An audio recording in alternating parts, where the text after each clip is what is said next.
เมื่อนี่ฉันเวลาพบทุ่ม1 นาทีเป็นเรือนแล้วเป็นปีใหม่ขอต้อนรับปีใหม่ท่านประธานยังไม่มา เดี๋ยวนี้กำลัง2 ทุ่มกว่า เมื่อนี่เดี๋ยวถึงบอกปาวิจารณ์แล้วเรียนปาเพิ่มขึ้น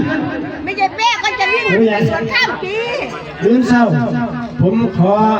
กราบเรียนเชิญปาวิจารณ์ครับมาแปะไปที่บ้านเรียนท่านเพราะว่ามื้อเช้าวันที่1นี่ผมสีจัดเรื่องให้ลูกสาววันสอบได้วันสอบได้ผมสิฉลองให้มันมื้อเช้าว่าผมบอกคิดว่ามันสิฉลองโอเคมื้อเช้าเดี๋ยวเข้าขึ้นจ้าง